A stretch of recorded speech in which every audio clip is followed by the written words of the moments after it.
Alam mo ba kung ano ang pinakamatinding paraan para mapansin ka ng isang babae? Hindi yung pag-text mo araw-araw.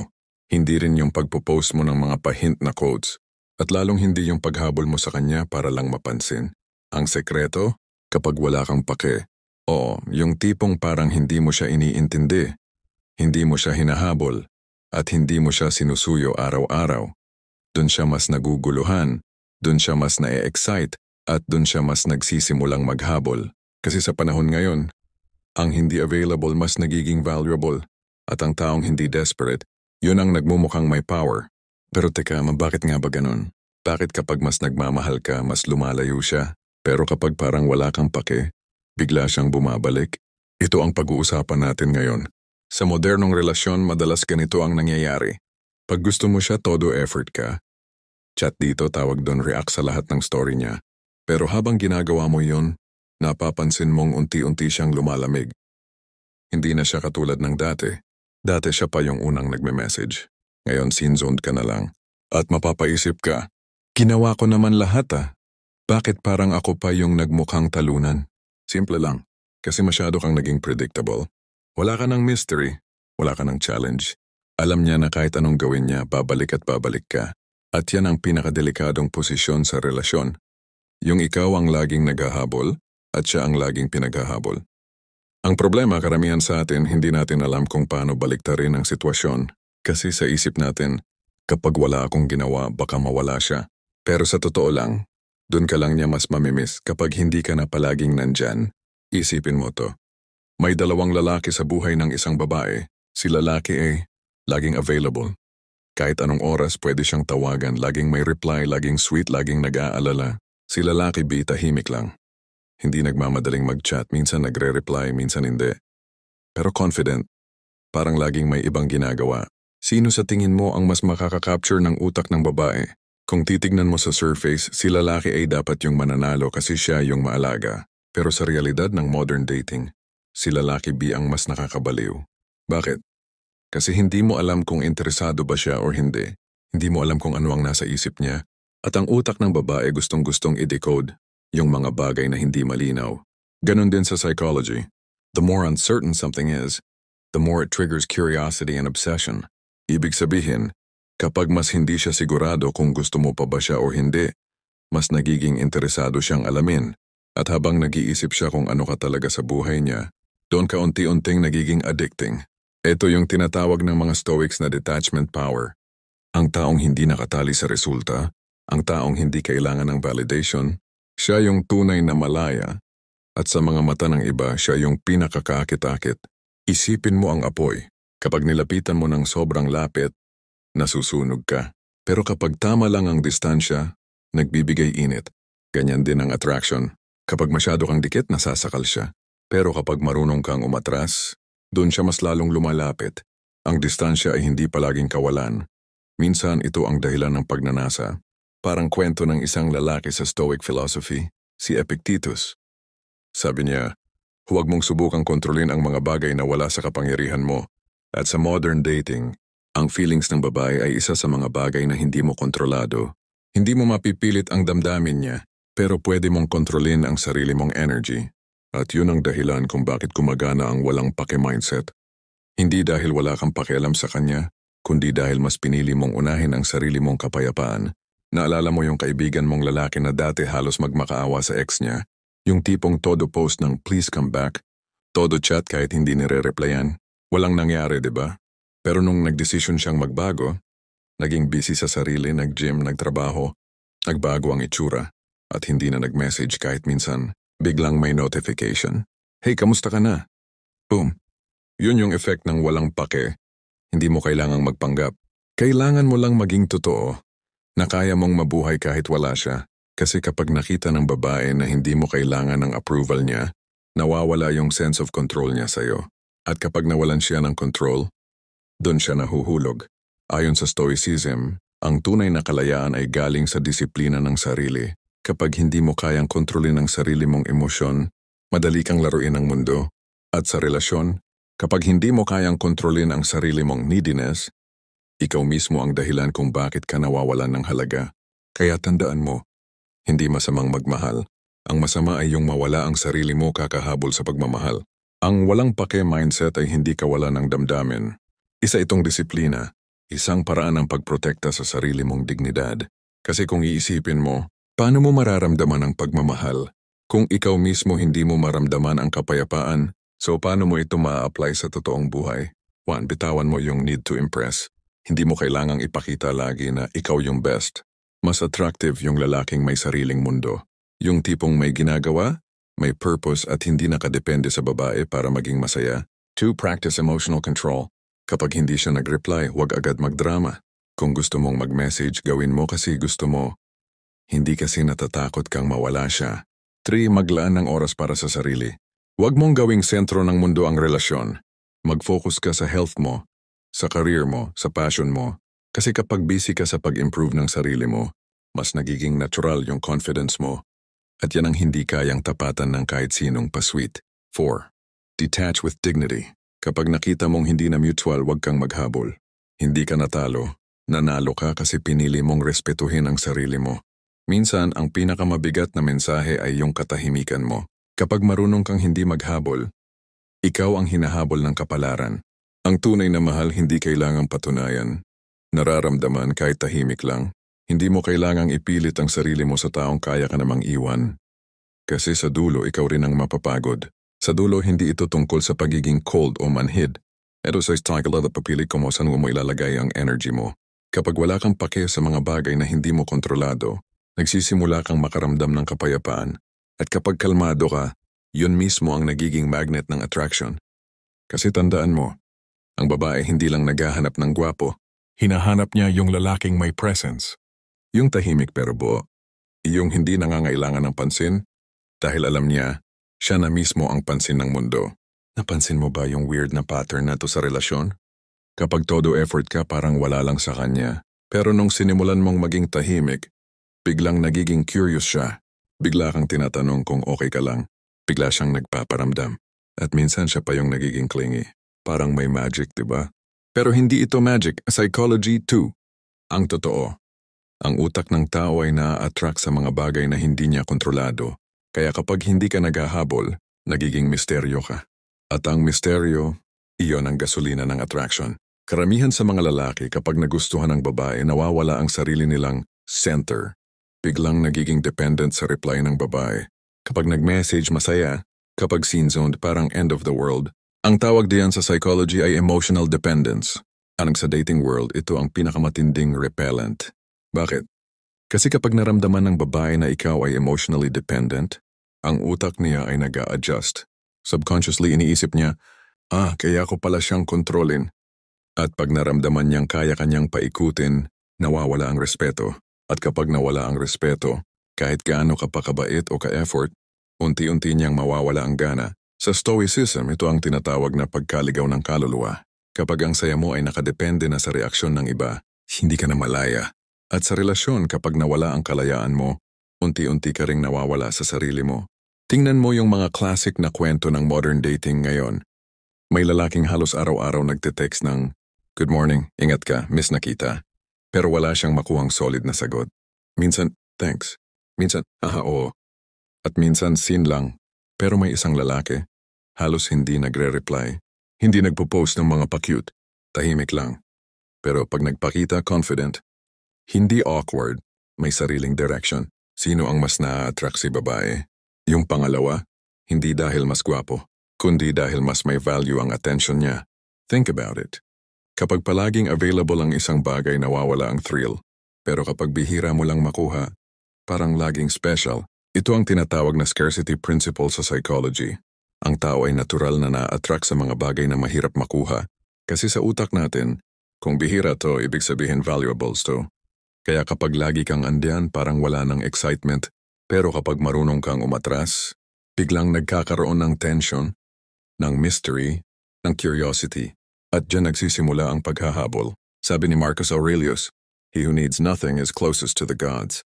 Sa modern dating language, yung hindi nangangailangan ng validation, siya ang pinakamalakas. Kasi isipin mo, kapag ang damdamin mo ay hindi kontrolado ng reaksyon ng babae, ikaw ang may hawak ng power. At doon nagsisimula ang tunay na attraction. Hindi dahil gusto ka lang niya, kundi dahil ramdam niyang hindi mo siya kailangang gustuhin para maramdaman mong buo ka. Ang lalaking ganito ay parang bato sa gitna ng unos, hindi natitinag. At ang ganitong energy, nakakahawa, nakakabaliw. Isipin mo ang magnet. Kapag sobrang lapit sa isa't isa, minsan nagtutulak. Pero kapag may tamang distansya, nagkakaroon ng magnetic pull. Ganon din ang dynamics ng attraction. Kung masyado kang dikit, nawawala ang kuryente. Pero kapag marunong kang umatras ng konti, bumabalik ang tension. At dun muling dumadaloy ang spark. Kaya minsan, hindi mo kailangan mag-effort para mapansin. Kailangan mo lang maging disiplinado sa presensya mo. Sabi nga sa Stoicism, control yourself, not others. Kapag alam mong hindi mo kontrolado ang reaksyon niya, pero kontrolado mo ang sarili mong emosyon, yun ang tunay na mastery. Example, si Carlo at si Mia. Si Carlo super sweet nung una. Lahat ng oras niya binigay kay Mia. Hindi tumatagal ang araw na hindi siya nagte-text. Pero nung unti-unting lumamig si Mia, lalo siyang nag-effort. Hanggang sa siya mismo ang na-burnout. Si Mia, nawala ang thrill. Kasi alam niyang kahit anong gawin niya, si Carlo ay palaging nandyan.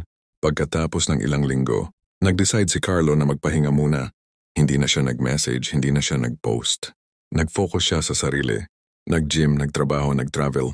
At isang araw, may message. Carlo, okay ka lang? Namimiss kita, ah? Boom. Yun na.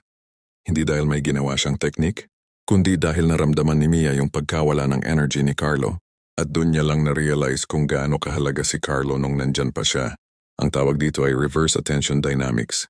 Kapag ang isang tao ay nasanay sa atensyon mo, nawawala ang halaga nito sa isip niya.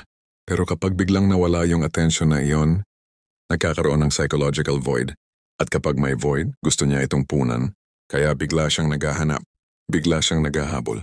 Ito rin ang dahilan kung bakit ang mga taong kalmado, mysterious at hindi nagmamadali ay mas na-attract ng mga babae.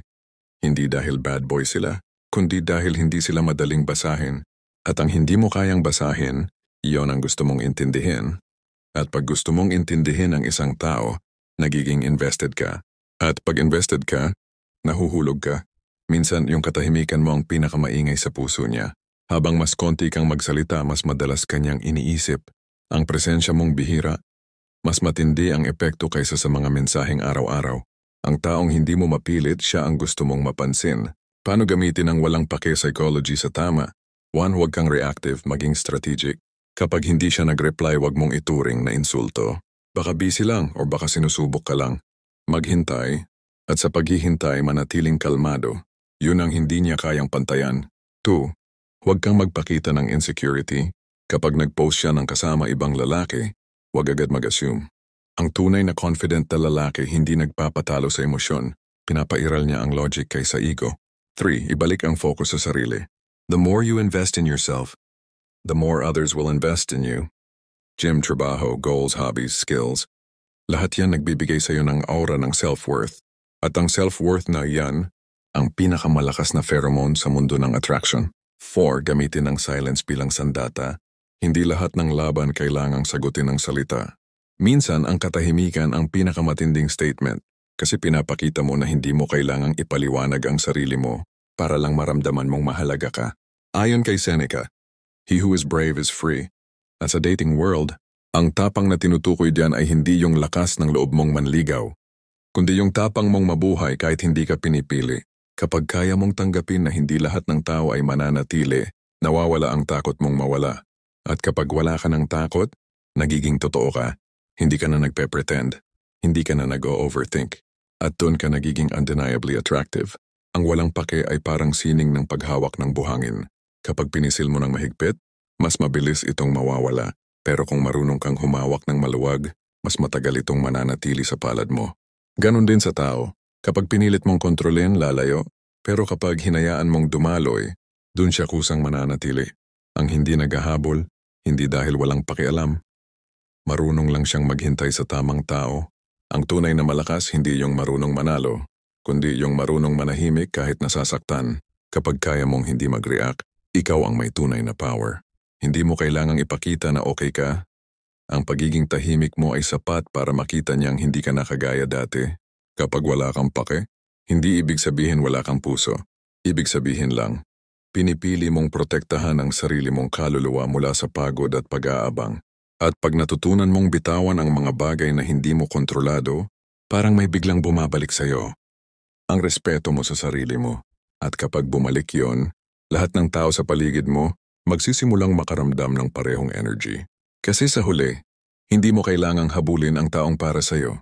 Dahil ang taong para sa'yo ay ma-attract sa kung sino ka kapag hindi mo na kailangang patunayan kung gaano mo siya gusto.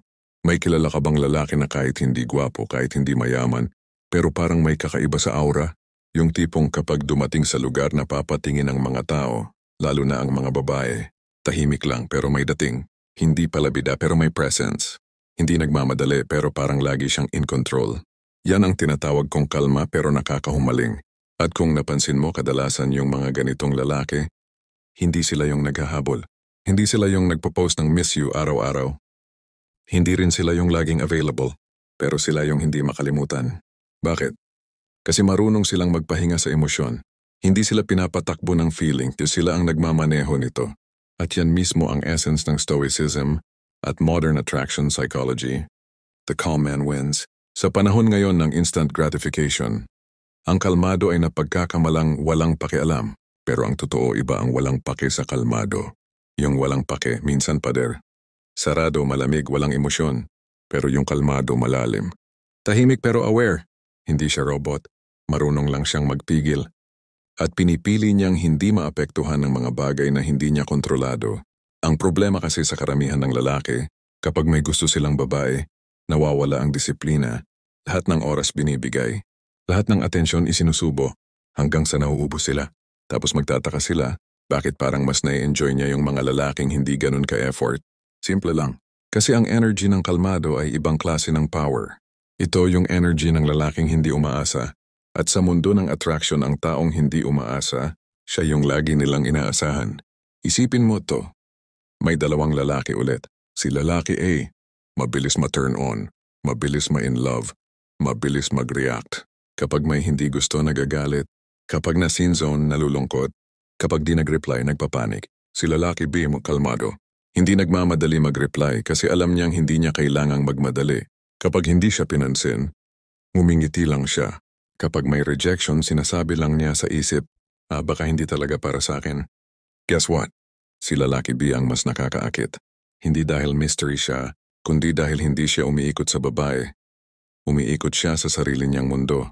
At ang babae, natural na naa-attract sa mga lalaking may sariling axis, yung hindi umiikot sa kanya, kundi may sariling direksyon. Sa Stoic philosophy, ito yung tinatawag na apatia. Hindi ibig sabihin walang emosyon, kundi hindi alipin ng emosyon. Ang lalaki kasing kalmado, hindi niya tinatago ang nararamdaman niya. Kontrolado lang niya ito, at yan ang tunay na dominance. Sabi ni Epictetus, kung gusto mong makamit ang kapayapaan, tanggapin mong hindi mo makokontrol ang lahat. Ang tunay na kalmado ay hindi galing sa kawalan ng problema, kundi sa malalim na pagkakaunawa na kahit may problema, kaya mong manatiling buo. Ganyan din sa pag-ibig. Kapag kalmado ka, hindi ka basta-basta natitinag ng mood swings, ng delay ng reply o ng mga larong pang-ego. Ikaw yung tipong kahit mawalan ka ng tao, hindi ka nawawala sa sarili mo. At sa mata ng babae, yun ang pinakakaakit-akit na bagay. Ang lalaking hindi kayang kontrolin ng emosyon. Ang babae ay parang alon. Minsan malambing, minsan mabagsik. Minsan tahimik, minsan magulo. Pero ang kalmado mong presensya ay parang bato sa gitna ng dagat. Hindi mo kailangang labanan ng alon. Kailangan mo lang tumayo ng matatag. At habang tumatagal, ang alon ay napapagod. Pero ang bato, nananatili. Ganon din sa relasyon. Kapag marunong kang maging bato sa gitna ng emosyon ng iba, ikaw ang nagtatagal. Ikaw ang anchor. At ang babae, hinahanap yun. Hinahanap niya ang lalaking hindi natatangay ng drama. Kasi sa presensya mo, nakakaramdam siya ng security. Si Anton kalmado, hindi pala chat, hindi pala drama. Minsan magre-reply lang after ilang oras pero hindi cold. Ang mga reply niya simple pero may conviction. Kapag nag-away sila ng girlfriend niya, hindi siya agad nagte-text ng sorry. Tatahimik muna siya. Hindi dahil proud, kundi dahil gusto niyang lumamig muna ang emosyon bago magsalita. At dahil doon, ang girlfriend niya mismo ang unang lumalapit. Bakit? Kasi sa gitna ng kaguluhan, si Anton lang ang kalmado. At ang kalmadong presensya, Yun ang pinaka-nakakahumaling sa lahat. Hindi ang gwapo, hindi ang yaman, kundi ang kakayahang manatiling composed kahit ang mundo ay magulo. Ang babae tulad din natin gusto ng certainty, pero ironically, mas na-excite siya sa uncertainty na dala ng isang lalaking hindi niya mabasa. Kaya kapag sobrang predictable ka, nawawala ang thrill. Kapag masyado kang expressive, nawawala ang mystery. Pero kapag marunong kang magpigil, nagkakaroon ng tension. At ang tension na yan ang apoy na bumubuhay ng attraction. Parang musika. Hindi lang nota ang nagbibigay ganda, pati yung pagitan ng mga nota, ang katahimikan. Ganon din sa walang pake na mindset. Hindi mo kailangan maging tahimik palagi, pero dapat marunong kang pumili kung kailan ka magsasalita at kailan ka tatahimik. Kapag natutunan mong huwag mag-react agad, magiging mas malakas ka kaysa sa kahit anong disarte. Kapag marunong kang ngumiti kahit may rejection, makikita ng babae na hindi ka madaling basagin. At ang hindi madaling basagin, yun ang gusto niyang subukang intindihin. Hindi kailangan ng madaming salita. Paano ka maglakad, paano ka tumingin, paano ka magsalita. Lahat yan ay nagko-communicate ng confidence. Ang katahimikan mo minsan mas malakas pa kaysa sa I love you. Hindi attractive ang lalaking walang ginagawa, kundi maghintay ng reply. Ang attractive ay yung lalaking busy sa purpose, pero marunong maglaan ng oras. Yung may balance, hindi needy, hindi rin deadma. Kapag may issue, huwag agad sumagot sa init ng ulo. Take a breath. Pause. Think like a stoic. May control ba ako rito? Kung wala, bitawan. Kung meron, ayusin. Ganon lang kasimple pero napakahirap gawin. At napakalakas kapag nakasanayan. Nung iniwan ni Ray ang girlfriend niyang si Lara, hindi siya nag-post ng I'll prove myself. Walang quotes, walang drama. Tahimik lang siya. Nagtuloy sa trabaho, nagpaganda ng katawan, nag-enjoy sa buhay. Pagkalipas ng 3 buwan, guess who messaged him? Lara, ang weird pero parang lalo kang gumwapo. Parang iba ka na. Hindi siya nagbago para ipakita. Nagbago siya kasi gusto niyang maibalik ang sarili. At yun ang irony ng buhay. Kapag hindi mo na hinahabol ang validation ng iba, ikaw ang nagsisimulang ma-attract kasi ang taong buo, ang taong kalmado, ay naglalabas ng energy na hindi kayang gayahin ng desperado. Sabi ni Marcus Aurelius, ang kalmado ay tanda ng lakas, hindi ng kahinaan. Ang kalmadong lalaki ay hindi nagtatago ng damdamin. Pinipili lang niya kung kailan ito ipapakita. Hindi siya sumasabog, hindi rin siya nagpapanggap. Siya ay present, aware sa sarili, at marunong umalis kapag hindi na siya nire-respeto. At doon nagiging undeniable ang presensya mo. Hindi mo kailangang maghabol dahil ang energy mo pa lang ay parang magnet na hindi kayang takasan. Ang katahimikan ng lalaking kalmado ay mas nakakatakot kaysa sa galit ng lalaking impulsive. Ang hindi nagpapaliwanag, hindi dahil may tinatago. Marunong lang siyang maghintay ng tamang panahon. Kapag kaya mong manatiling kalmado kahit iniwan ka, ikaw ang hindi malilimutan. Hindi mo kailangang ipilit ang sarili mo sa mundo. Kasi ang totoo ang mundong kalmado mo, sila mismo ang gustong pasukin. Kung may natutunan ka sa video na to, ito ang gusto kong tandaan mo. Ang pagiging walang pake ay hindi kawalan ng puso. Ito ay kapangyarihan ng may disiplina. Kapag marunong kang maging kalmado, hindi ka lang nagiging attractive. Nagiging mapayapa. At ang taong payapa, hindi kailangang manalo sa bawat laban kasi alam niyang siya mismo ang premyo. So kung gusto mong maging lalaking hindi kailangang maghabol, kung gusto mong maging presensyang hindi malilimutan, simulan mo sa disiplina, sa katahimikan, at sa tiwalang kahit walang validation, buo ka pa rin. Comment mo sa baba, kalma ako pero alam kong ako ang hinahanap niya. At kung gusto mo pa ng ganitong klaseng content na nagtatagpo ang stoicism at modern diskarte, i-like mo tong video, mag-subscribe ka, at sabay-sabay nating pag-aralan kung paano maging lalaking kalmado pero nakakahumaling.